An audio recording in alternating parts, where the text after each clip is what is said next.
When the Galactic Council's most desperate hour arrived, they turned to the youngest species in known space, humanity.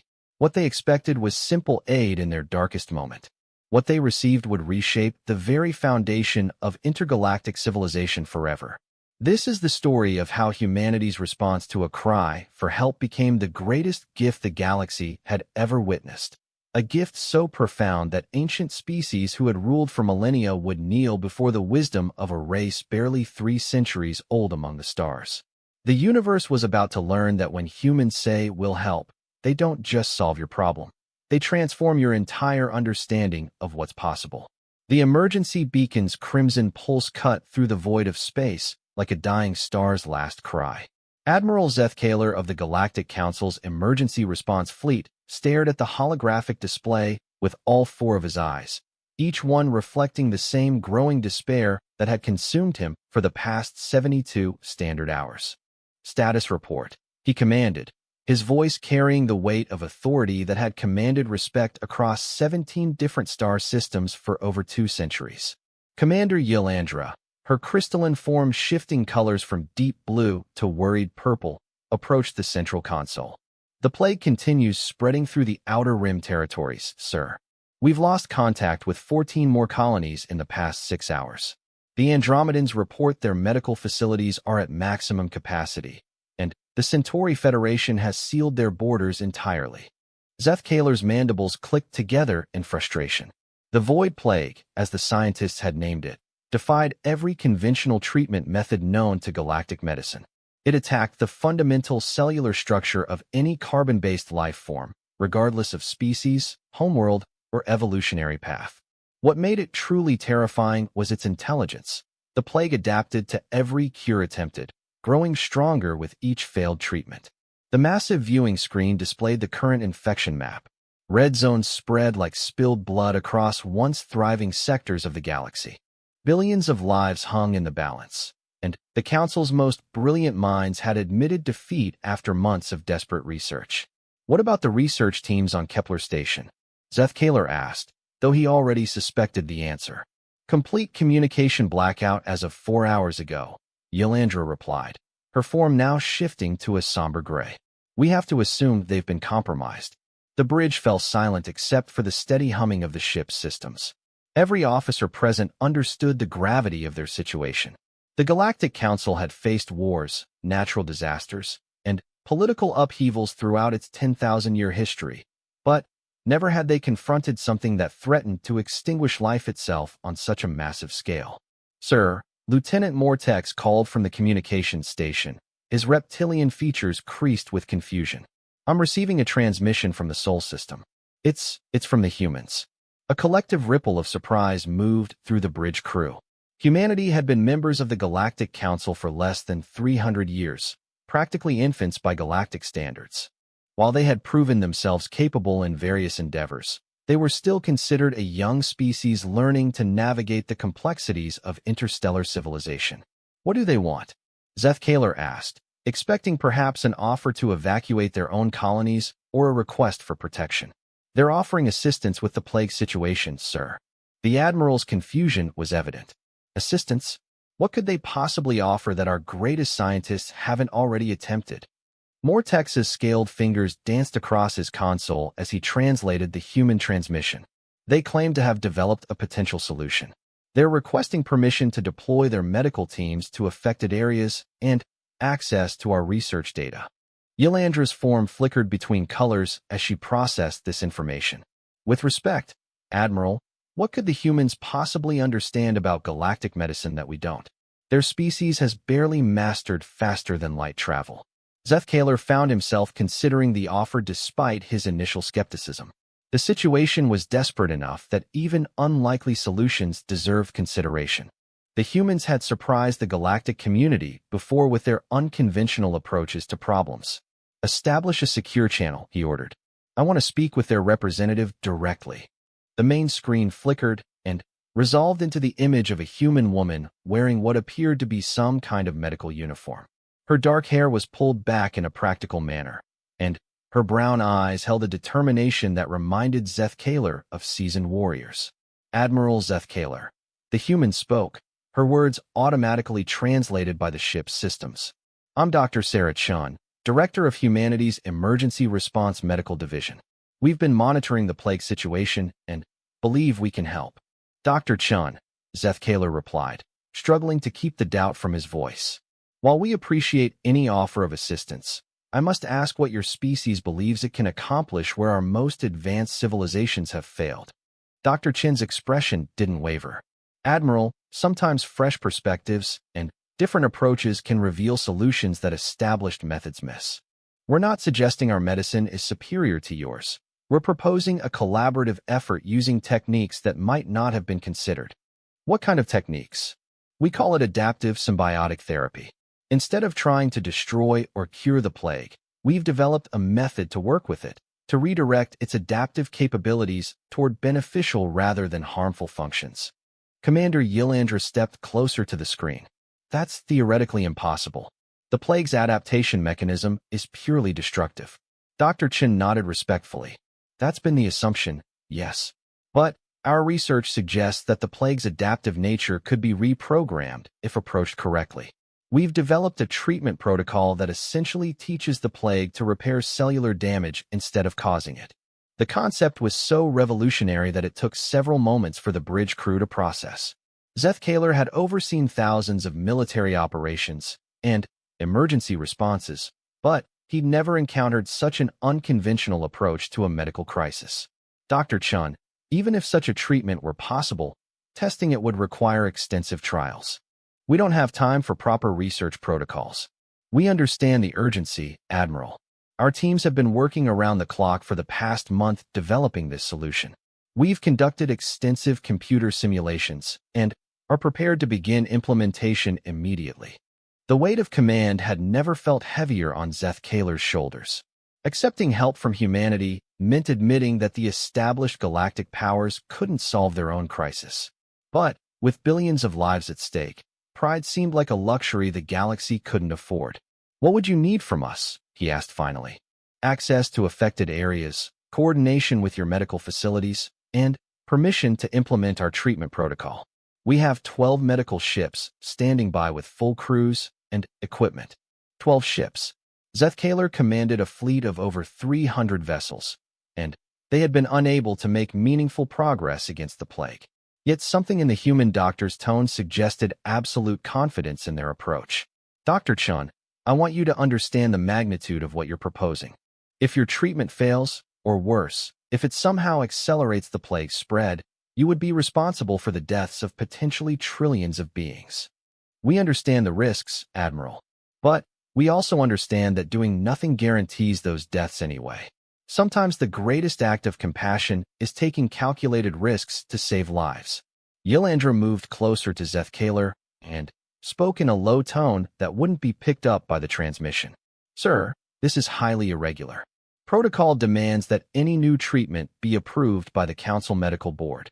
The Council Medical Board is either dead or cut off from communication, Zeth Kaler replied quietly. We're operating under emergency authority now. He turned back to the screen, where Dr. Chun waited patiently. Doctor, I'm going to authorize a limited trial of your treatment. You'll have access to 3 affected systems, but any deployment must be coordinated through my fleet commanders. Understood, Admiral. We'll begin immediately. One more thing, Dr. Chun. If your species succeeds where ours have failed, the implications will extend far beyond this crisis. Are you prepared for how that might change humanity's position in galactic society? Dr. Chin's smile was small, but genuine. Admiral, we're not doing this for political gain or recognition. We're doing it because it's right. But, yes, we understand that success carries responsibilities just as much as failure does. As the transmission ended, Zeth Kaler found himself staring at the tactical display with new thoughts racing through his mind. In 3 centuries of contact with humanity, they had consistently demonstrated an approach to problems that defied conventional galactic thinking. They seemed to possess an innate ability to find solutions by questioning the very foundations of established knowledge. Orders, sir? Commander Yilandra asked. Coordinate with the human medical ships. Assign them to the Tertius, Proxima Beta, and New Kepler systems. Full tactical support, and whatever resources they require. Sir, are we really going to trust the survival of those systems to an untested human theory? Zethkaler looked at the spreading red zones on the display. Commander, we're about to learn whether the youngest species in our alliance might teach the oldest something about hope. As the human medical ships began their journey toward the infected systems, word of the unprecedented collaboration spread through the remaining communication networks. Across the galaxy, beings watched and waited to see if humanity's bold claim would prove to be salvation or the final chapter in the greatest tragedy galactic civilization had ever faced. The universe held its breath as 12 human vessels carried with them not just medical equipment and personnel, but the weight of an entire galaxy's desperate hope for survival. Dr. Sarah Chun stood in the medical bay of the UES Nightingale, humanity's most advanced medical vessel, watching her team make final preparations for what could either be the greatest medical breakthrough in galactic history or an unprecedented disaster. Through the reinforced viewport, the dying world of Tertius Prime grew larger as they approached their first test site. Final systems check complete, announced Dr. Marcus Webb, her second-in-command. All symbiotic therapy units are operational, and the bioconversion chambers are ready for deployment. Sarah nodded, but her attention was focused on the data streams flowing across the holographic displays. The plague's progression on Tertius Prime was accelerating. In the 6 hours since they'd left the Admiral's fleet, 3 more population centers had gone dark. Time was running out faster than anyone had anticipated. Dr. Chun, came the voice of Captain Rodriguez from the bridge. We're receiving a transmission from the surface. The Tertius medical facilities are requesting immediate evacuation assistance. They're reporting complete system failure of their containment protocols. Sarah's heart sank. Complete containment failure meant the plague had adapted beyond the local medical team's ability to even slow its spread. If their treatment didn't work, they would be landing on a world in its final hours. Captain, maintain our current approach. Signal the surface that medical assistance is inbound. Dr. Priya Sharma, the team's xenobiologist, looked up from her research station. Sarah, I've been analyzing the latest plague samples transmitted from the surface. The adaptation rate is incredible. It's almost like the organism is learning from each treatment attempt and specifically developing countermeasures. That's exactly what it's doing, Sarah replied. That's why conventional approaches haven't worked. Everyone's been trying to fight an enemy that grows stronger from every attack. But what if we could convince that same adaptive intelligence to work for us instead of against us? The concept still amazed her team, even after months of development. Instead of viewing the plague as a foreign invader to be destroyed, the human approach treated it as a misguided biological system that could be reprogrammed. The symbiotic therapy didn't attack the plague. It offered it a better evolutionary path. Beginning descent to the surface, Captain Rodriguez announced. Dr. Chun, we're getting readings from the other medical ships. Dr. Kim's team at Proxima Beta is reporting similar conditions, and the situation at New Kepler appears even more critical. Sarah activated the ship-wide communication system. All medical teams, this is Dr. Chun. In approximately 15 minutes, we'll begin implementing the first large-scale symbiotic therapy treatment in galactic history. Remember, we're not just treating individual patients. We're potentially reshaping how every species in this galaxy approaches adaptive diseases. She paused, looking at the faces of her colleagues, humans who had volunteered for a mission that could end their careers or their lives. I know the pressure we're under. The entire galaxy is watching, and failure could cost billions of lives. But remember why we developed this treatment. We saw a problem that others called impossible, and we refused to accept that assessment. The ship touched down on Tertius Prime's main medical complex, a sprawling facility that had once served as the sector's primary research hospital. Now it stood as a monument to medical defeat, its emergency lights painting everything in harsh red shadows. The landing bay doors opened to reveal a scene that would have broken the spirits of most medical professionals. Alien medical staff, representing dozens of different species, moved through the corridors like defeated soldiers. Their equipment lay abandoned or destroyed, victims of the plague's relentless adaptation to every attempted cure. Dr. Veltheri, the facility's Centauri chief medical officer, approached with obvious desperation in her large, luminous eyes. Dr. Chun, We have lost 17% of our patients in the last 4 hours alone. Whatever you're planning, please tell me it doesn't require the equipment we've lost. Dr. Veltheri, our treatment is completely self-contained. We brought everything we need. Sarah gestured to the portable bioconversion chambers being unloaded from the Nightingale. But I need to warn you, what you're about to see will contradict everything your medical training has taught you about disease treatment. The Centauri physician's antenna-like sensory organs twitched with confusion. What do you mean? We're going to introduce modified plague organisms directly into your patients. The reaction was immediate and predictable. Dr. Veltheri's natural bioluminescence flared bright yellow, a clear sign of shock among her species. Other alien medical staff nearby stopped their activities and stared in what could only be described as horror. Dr. Chun, surely you're not serious, Dr. Veltheri managed. Introducing more plague organisms would be equivalent to murder. Under normal circumstances, yes. But these aren't normal plague organisms. Sarah activated a portable display showing microscopic imagery. We've created a modified version that maintains the plague's adaptive capabilities, but redirects its function. Instead of breaking down cellular structures, it repairs them. Instead of spreading destruction, it spreads healing. Dr. Marcus Webb began setting up the first bioconversion chamber while explaining the process to the gathering crowd of medical professionals. The key breakthrough was understanding that the plague's adaptation mechanism isn't inherently destructive. It's just following the evolutionary path of least resistance. By providing it with a different path, one that leads to symbiosis rather than parasitism, we can essentially teach it to heal instead of harm.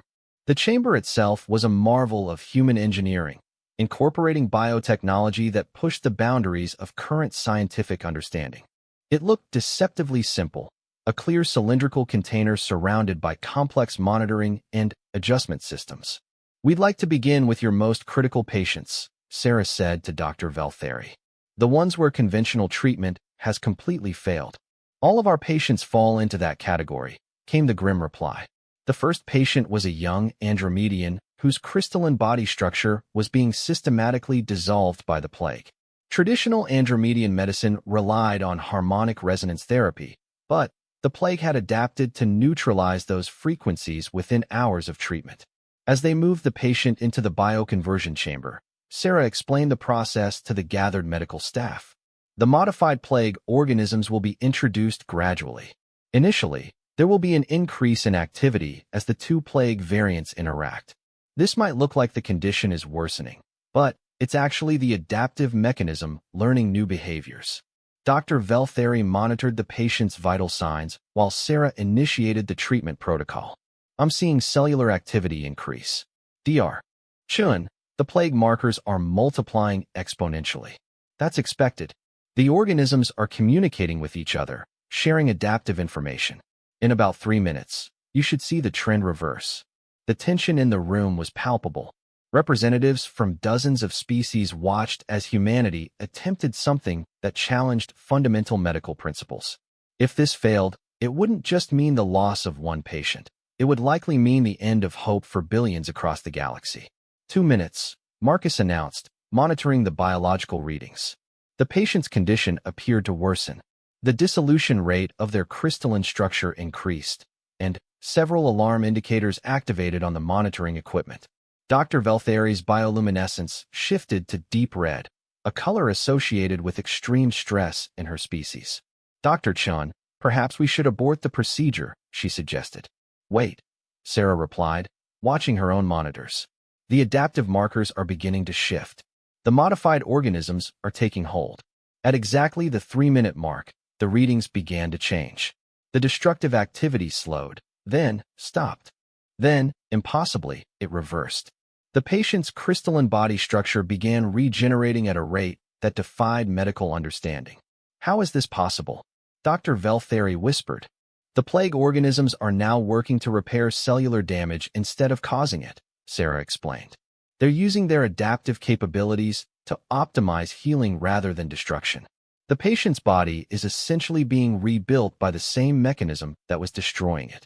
Within an hour, the young Andromedian was not only stable, but showing signs of complete recovery. Word spread through the facility like wildfire, and soon the human medical team was surrounded by colleagues from across the galaxy, all desperate to understand the implications of what they had witnessed. "Dr. Chun," said Dr. Morgeth, a senior physician from the Rigel Consortium, "if this treatment works universally, you haven't just solved the plague crisis. You've revolutionized the entire field of adaptive medicine." But Sarah's attention was already focused on the larger picture. Communication channels were buzzing with reports from the other human medical ships. Dr. Kim's team at Proxima Beta was reporting similar success, and even the critical situation at New Kepler was showing signs of improvement. "Dr. Veltheri," Sarah said, "we're going to need to expand operations immediately. Can you help us coordinate treatment for all patients in this facility?"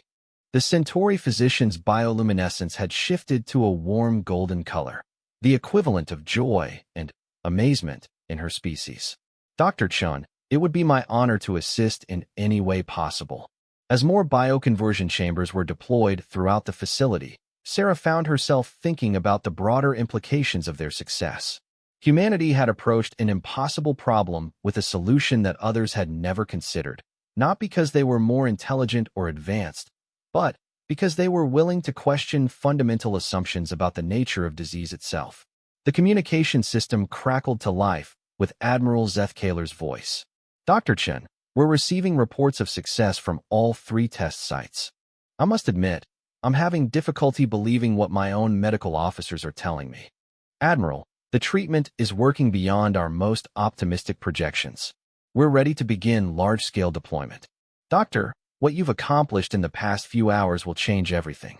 I hope your species is prepared for what comes next." As Sarah watched patients throughout the facility move from critical condition to full recovery, she realized that Admiral Zethkaler was absolutely right. Humanity had just proven that sometimes the most profound solutions come from the willingness to imagine that impossible problems might have impossible answers. The galaxy was about to learn that when humans offer aid, they don't just provide what was requested, they provide what was never imagined possible. 6 days after the first successful treatment on Tertius Prime, the emergency session of the Galactic Council convened in the Great Crystal Chamber of Station Alpha, the political heart of known civilization. Representatives from hundreds of species gathered in person or via holographic projection, their attention focused on the unprecedented medical breakthrough that had saved 3 entire star systems from certain extinction. Chancellor Mordukin, the ancient vegan who had presided over the council for more than 4 centuries, called the session to order with a voice that carried the weight of galactic authority. "We convene today to address the extraordinary developments regarding the void plague crisis and the unprecedented intervention by the human medical teams." In the observation gallery reserved for invited guests, Dr. Sarah Chun sat beside Admiral Zethkaler, watching as the most powerful beings in the galaxy debated the implications of humanity's success. The formal invitation to attend had surprised her. Traditionally, medical personnel were not included in high-level political discussions. "Before we proceed," Chancellor Mordukin continued, "let us acknowledge the scope of what has transpired. In less than 1 standard week, the human medical teams have not only halted the spread of the void plague, but have successfully treated over 2 million infected individuals across 17 star systems." A murmur of amazement rippled through the chamber. The numbers were staggering even by galactic standards. Entire civilizations that had been written off as lost were now reporting complete recovery rates. Ambassador Kethvar of the Centauri Federation rose to address the chamber. "Chancellor, while we are certainly grateful for the humans' intervention, we must discuss the broader implications. The treatment method employed challenges fundamental principles that have guided galactic medicine for millennia." Dr. Chun watched as various species representatives shifted uncomfortably. The success of the symbiotic therapy had created an unexpected crisis of confidence in established medical doctrine across multiple civilizations. "Furthermore," Ambassador Kethvar continued, "we must examine how a species with less than 3 centuries of galactic experience developed a solution that eluded our most advanced medical institutions." The question that had been whispered in corridors and private communications was now being asked openly. How had humanity succeeded where others failed? Chancellor Mordukin gestured toward the observation gallery. Dr. Chun, would you join us and explain your methodology to the council? Sarah felt the weight of hundreds of eyes upon her as she made her way to the speaker's platform. In that moment, she represented not just her medical team, but the entire human approach to problem-solving that had made their success possible. Honorable representatives, she began, her voice carried by translation systems to every being present. The symbiotic therapy succeeded not because humans are superior to other species, but because we approached the problem from a different philosophical foundation. She activated the chamber's display systems, showing microscopic imagery of the plague organisms before and after treatment. Most galactic medical traditions are based on the principle of opposing disease, fighting it, destroying it, or neutralizing it. Human medicine has always included this approach, but we've also developed treatments based on cooperation with biological systems. Senator Yilthek of the Andromedan Collective raised an objection. Dr. Chun, cooperation with a destructive organism seems to contradict basic medical ethics. That's exactly the assumption we questioned, Sarah replied. We asked ourselves, what if the organism isn't inherently evil? What if it's simply following the most efficient evolutionary path available to it? She manipulated the display to show the molecular interactions during treatment. The void plague's adaptive capabilities are extraordinary, but adaptation itself is neutral. It can lead to destruction or creation depending on the selective pressures applied. Our treatment simply provided an alternative evolutionary pathway that favored symbiosis over parasitism. Ambassador Telkaran of the Rigel Consortium leaned forward. You speak of providing pathways, but how did your species develop the technology to implement such a radical approach? This question struck at the heart of galactic politics. Advanced civilizations took pride in their technological sophistication, and many found it difficult to accept that humanity had developed capabilities beyond their own. The technology grew from our collaborative research traditions, Sarah explained. On Earth, our greatest medical breakthroughs often came from combining insights from multiple disciplines: biology, chemistry, engineering, psychology, and even philosophy. We've maintained this approach in our galactic research. She paused, looking around the chamber at beings whose civilizations had often developed along more specialized paths. We also have a cultural tendency to question established limitations. Human children are taught to ask, why not, when told something is impossible. The chamber fell silent as representatives processed this explanation. The idea that medical breakthroughs could emerge from philosophical inquiry was foreign to many species that had developed highly specialized scientific cultures. Admiral Zethkaler stepped forward to address the chamber. Chancellor, I've observed human problem-solving approaches during multiple crisis situations. They consistently demonstrate an ability to synthesize seemingly unrelated concepts into novel solutions. Admiral, are you suggesting that humanity possesses some innate advantage in creative thinking? Asked Chancellor Mordukin.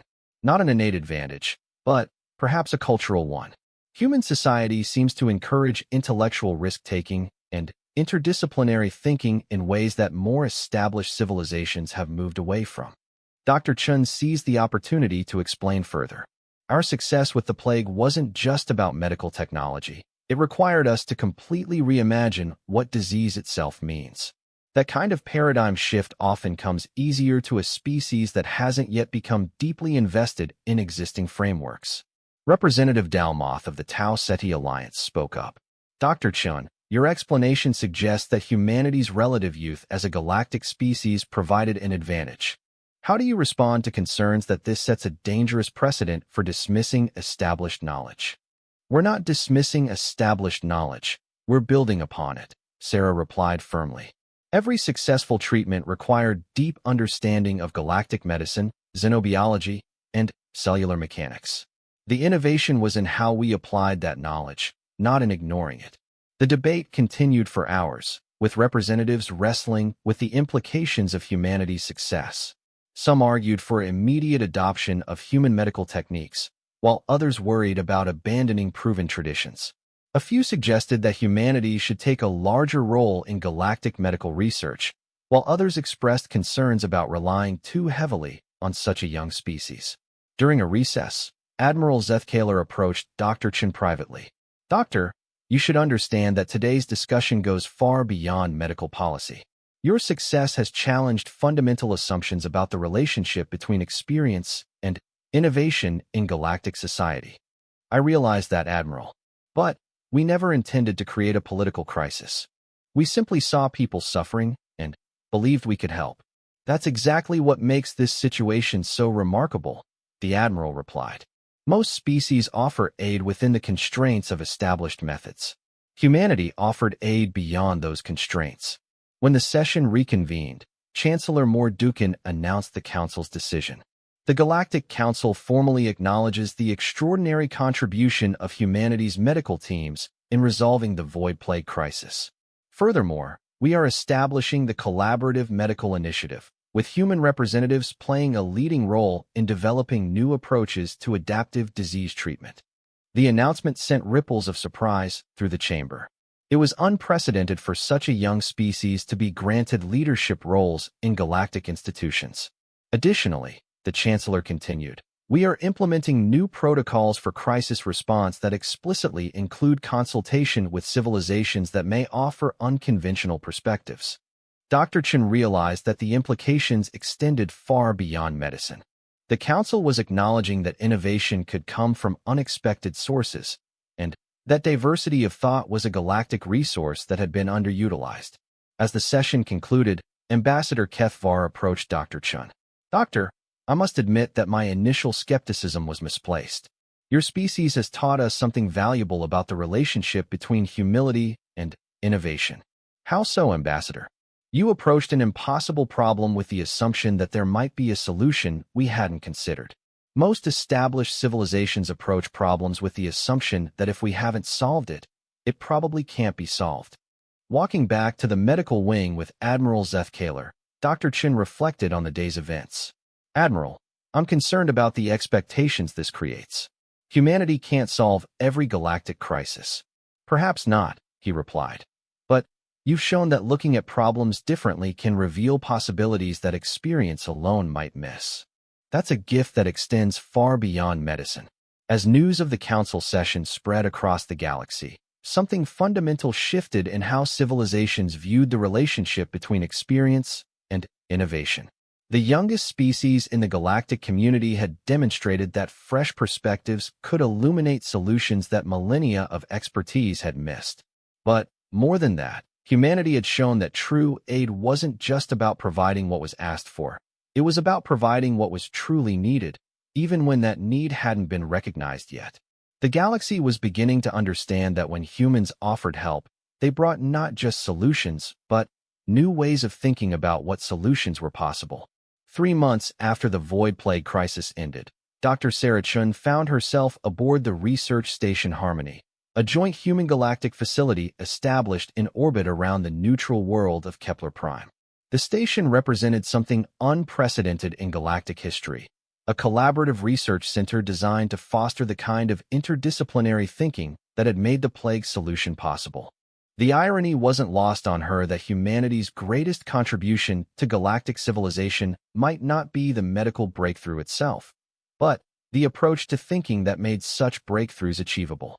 Dr. Chun called Dr. Veltheri as she approached the central laboratory, her Centauri bioluminescence glowing with excitement.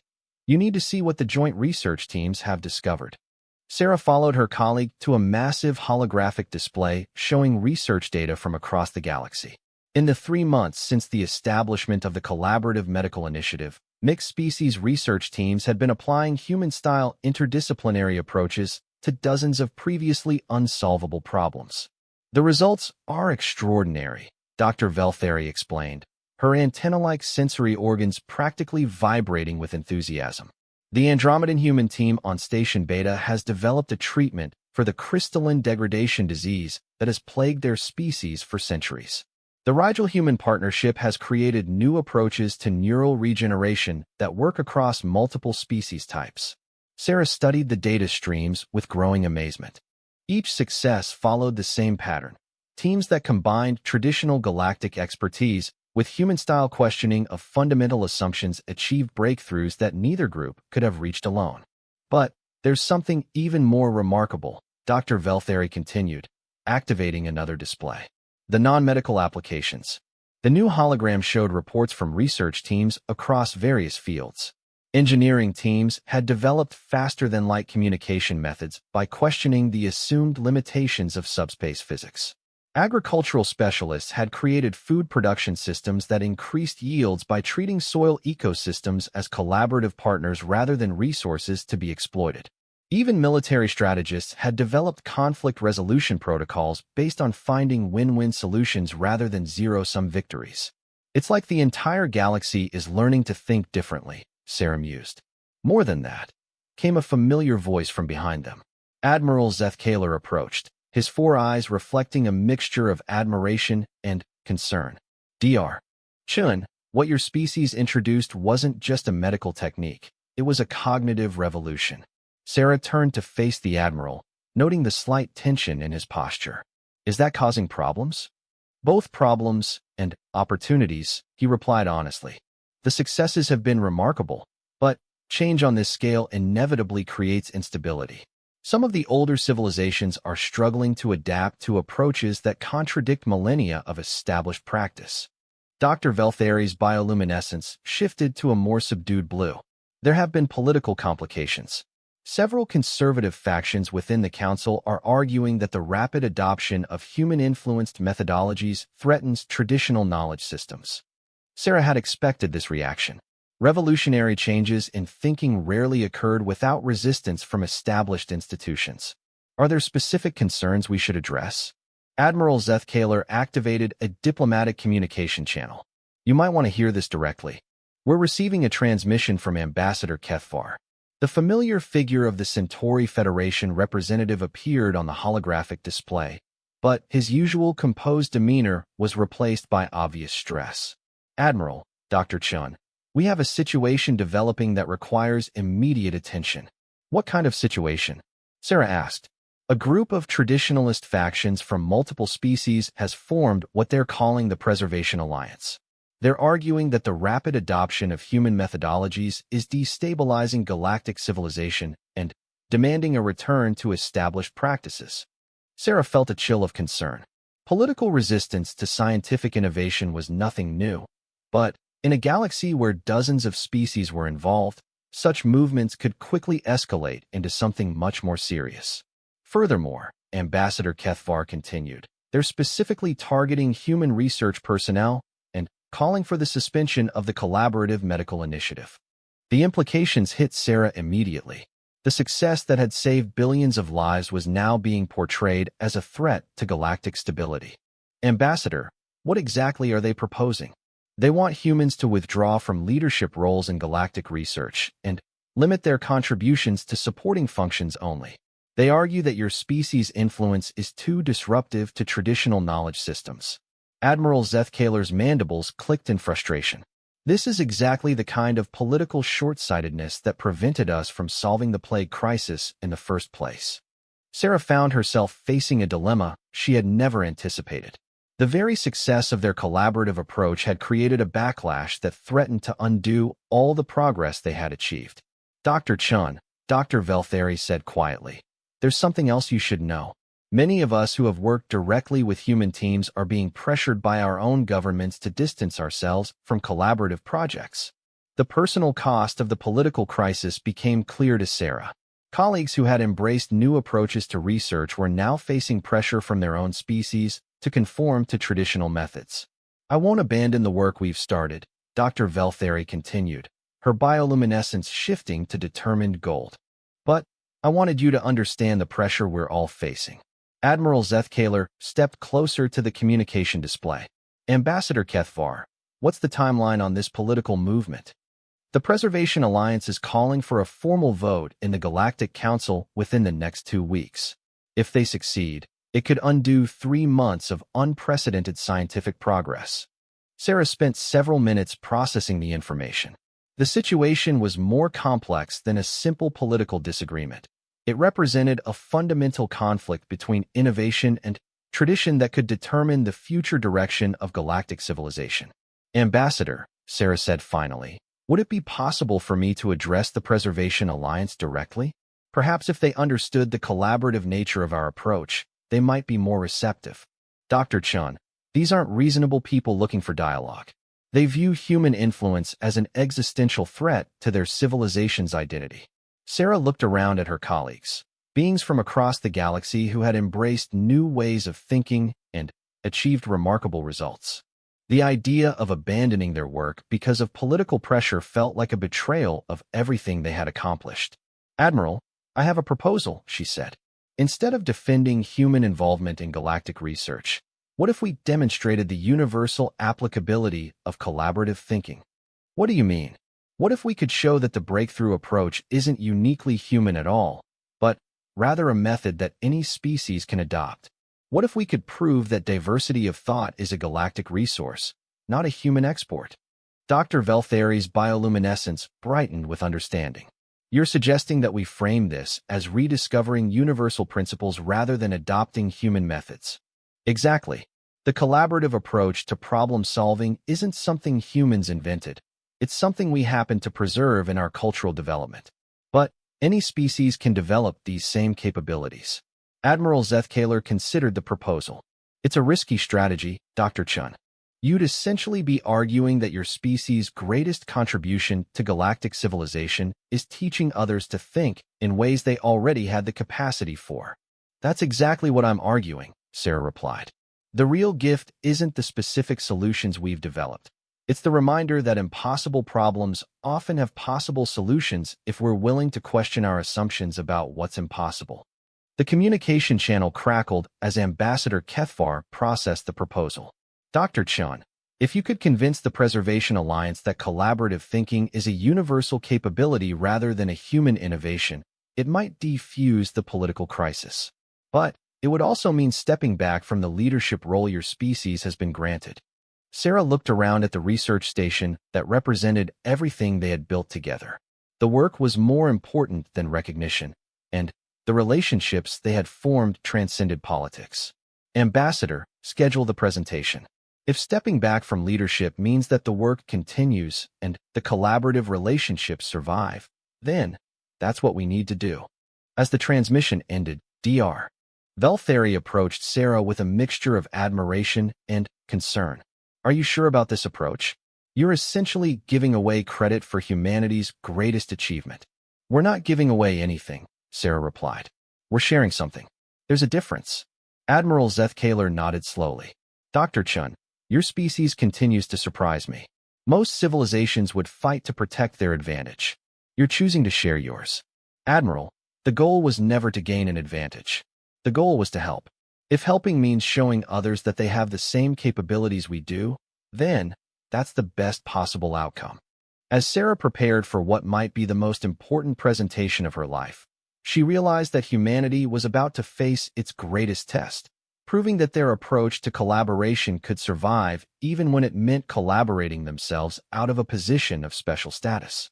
The galaxy was about to learn whether humans truly believed in the principles they had championed, even when those principles required them to share the spotlight they had earned through their success. The Great Assembly Hall of the Galactic Council had never hosted a gathering quite like this one. Representatives from every major civilization sat alongside members of the Preservation Alliance, while research teams from collaborative projects throughout the galaxy watched via holographic link. Dr. Sarah Chun stood at the central podium, facing beings whose decisions would determine whether the revolution in galactic thinking would continue or be relegated to a brief, failed experiment. Chancellor Mordukin called the session to order. "We are gathered to address the concerns raised by the Preservation Alliance regarding the rapid adoption of collaborative research methodologies. Dr. Chun, you have requested the opportunity to respond to these concerns." Sarah looked out at the assembled representatives, noting the clear division between those who supported the collaborative initiatives and those who viewed them as threats to traditional knowledge. In the front rows, she could see the leadership of the Preservation Alliance, beings whose civilizations had developed sophisticated expertise over millennia and who viewed rapid change as inherently dangerous. "Honored representatives," Sarah began, "I stand before you not to defend human influence in galactic affairs, but to discuss something far more fundamental, the nature of knowledge itself and how it advances." She activated the chamber's display systems, showing images from across galactic history. Every species present has contributed profound insights to our collective understanding of the universe. The Andromedans gave us crystalline computing, the Centauri developed harmonic medicine, the Rigelians mastered quantum engineering. Each breakthrough seemed impossible until it was achieved. Murmurs of agreement rippled through the chamber. Even the Preservation Alliance members nodded at this acknowledgement of traditional achievements. But I want to ask a simple question, Sarah continued. How did those breakthroughs happen? Did they emerge from rigidly following established methods, or from moments when someone dared to think beyond conventional limitations? Ambassador Velkorian of the Preservation Alliance stood to respond. Dr. Chun, those achievements were built upon millennia of accumulated knowledge and careful, methodical progress. They didn't result from abandoning established principles. You're absolutely right, Ambassador. They were built upon accumulated knowledge. But the crucial moments, the actual breakthroughs, came when someone combined that knowledge in a new way or asked a question that hadn't been asked before. Sarah manipulated the display to show research data from the collaborative projects. The symbiotic therapy that ended the plague crisis wasn't magic. It was the result of combining established Andromedan crystalline analysis, Centauri harmonic understanding, Rigelian quantum mechanics, and human biological research. No single species could have developed it alone because no single species possessed all the necessary knowledge. Dr. Veltheri, who had been granted permission to attend, activated her translation device. If I may, Chancellor, I'd like to share our experience with the joint research projects. Chancellor Mordukin nodded his consent. Before working with human teams, my understanding of medicine was shaped entirely by Centauri harmonic principles. I was an expert in my field, but I was also limited by that expertise. Collaboration didn't diminish my knowledge, it expanded the context in which I could apply it. Ambassador Velkorian remained skeptical. But at what cost? Traditional knowledge systems exist for good reasons. They prevent dangerous errors and maintain stability. Ambassador, with respect, Sarah replied. Traditional knowledge systems also prevented us from solving the plague crisis for months while billions died. Sometimes stability becomes stagnation, and the greatest error is refusing to consider that we might be wrong about what's possible. She changed the display to show statistical analysis of the collaborative research outcomes. In 3 months, mixed species research teams have achieved more breakthrough innovations than the galaxy saw in the previous 3 decades. This isn't because humans are superior. It's because diversity of thought creates opportunities for insight that homogeneous thinking cannot achieve. Senator Yilthek of the Andromedan Collective raised an objection. Dr. Chun, you're asking us to abandon the expertise our civilizations have spent millennia developing. I'm asking for exactly the opposite, Sarah replied firmly. I'm asking you to use that expertise more effectively by combining it with perspectives you haven't considered. The goal isn't to replace traditional knowledge, it's to enhance it. She activated a new display showing the molecular structure of the plague before and after treatment. This solution required traditional Andromedan understanding of crystalline structures, traditional Centauri harmonic theory, traditional Rigelian quantum mechanics, and traditional human biological knowledge. The innovation was in combining them, not in replacing them. Admiral Zethkaler stepped forward with permission from the Chancellor. If I may share a military perspective, the collaborative approach has applications beyond research. In recent peacekeeping operations, mixed species teams have achieved diplomatic solutions to conflicts that single-species approaches failed to resolve. The Admiral activated tactical displays showing successful conflict resolutions.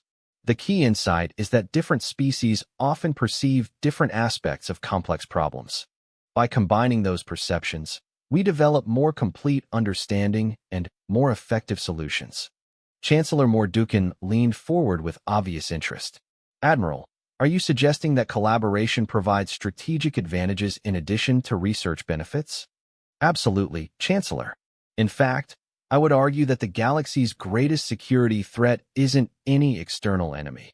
It's the limitation of our own thinking when we refuse to consider alternative approaches to solving problems. Sarah seized the opportunity to address the core concern of the Preservation Alliance. Ambassador Velkorian, I understand the fear that rapid change threatens traditional knowledge.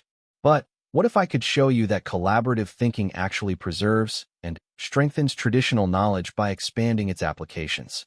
She activated a detailed analysis showing how each collaborative breakthrough had been built upon traditional foundations. Every success story demonstrates that innovation doesn't replace expertise. It multiplies the power of expertise by connecting it to new contexts and applications. Ambassador Velkorian studied the data carefully. Dr. Chun, assuming your analysis is correct, how do we ensure that traditional knowledge systems maintain their integrity while adapting to collaborative approaches? By recognizing that the most important traditional knowledge isn't specific techniques or technologies. It's the fundamental principles of rigorous thinking, careful observation, and systematic inquiry that every advanced civilization has developed. Those principles are universal, and they're strengthened rather than threatened by collaboration. Dr. Veltheri activated her communicator again. Ambassador, if I may add, working with human teams didn't make me less Centauri. It made me a more effective Centauri researcher because I learned to apply our harmonic principles in contexts we had never considered. The chamber fell silent as representatives processed these arguments. Sarah realized that the critical moment had arrived, the point where the galaxy would decide whether diversity of thought was a resource to be cultivated or a threat to be contained. Chancellor Mordukin spoke into the silence. Dr. Chen, what specifically are you proposing? I'm proposing that we establish collaboration as a fundamental principle of galactic civilization, not as a human innovation, but as a universal method for advancing knowledge. I'm proposing that we create permanent institutions designed to foster interdisciplinary thinking among all species. She paused, looking directly at the Preservation Alliance leadership. And I'm proposing that we do this under the guidance of our most experienced civilizations, with humans serving as facilitators rather than leaders. The offer surprised many in the chamber. Humanity was voluntarily stepping back from the leadership position they had earned through their success. Ambassador Velkorian conferred quietly with his colleagues before responding. Dr. Chun, if humans are willing to transfer leadership roles to more experienced civilizations while maintaining collaborative principles, the Preservation Alliance might be willing to support continued research initiatives. Admiral Zethkaler stepped forward again. Chancellor, I propose the establishment of the Galactic Institute for Collaborative Knowledge, governed by a council of representatives from all major civilizations, with rotating leadership and collaborative principles embedded in its charter. The proposal was elegant in its simplicity. It preserved the collaborative approach while addressing concerns about human dominance and traditional knowledge preservation. Chancellor Mordukin called for formal discussion among the representatives. For 2 hours, beings from across the galaxy debated the implications of institutionalizing collaborative thinking. When the discussion concluded, the vote was unanimous. The Galactic Council hereby establishes the Galactic Institute for Collaborative Knowledge, Chancellor Mordukin announced, with the mandate to foster interdisciplinary research and preserve traditional knowledge while encouraging innovative applications. As the session concluded, Ambassador Velkorian approached Dr. Chen privately. Doctor, I must ask, why did your species choose to step back from a position of influence you had earned? Sarah smiled. Ambassador, the goal was never to gain influence. The goal was to help. If we had insisted on maintaining special status, we would have contradicted everything we claim to believe about collaboration. Most species would have protected their advantage. Maybe, but we learned something important from this crisis. The greatest reward for offering aid isn't recognition or status. It's seeing the people you help become capable of helping others. 6 months later, Dr. Sarah Chen stood in the observation deck of the Galactic Institute for Collaborative Knowledge, watching research teams from dozens of species work together on projects that would have been impossible under traditional approaches. The plague crisis that had brought humanity into galactic prominence had become the catalyst for a fundamental transformation in how civilizations approached the pursuit of knowledge. Admiral Zethkaler joined her at the viewing port. Dr. Chun, do you ever regret giving up the leadership position humanity had earned? Sarah watched a young Andromedan researcher excitedly explaining a breakthrough to colleagues from 5 different species. Admiral, we didn't give up leadership, we shared it. And, in sharing it, We multiplied its impact beyond anything we could have achieved alone. The galaxy owes humanity a debt that can never be fully repaid. The galaxy owes humanity nothing, Sarah replied. We offered aid, and we received the greatest possible reward.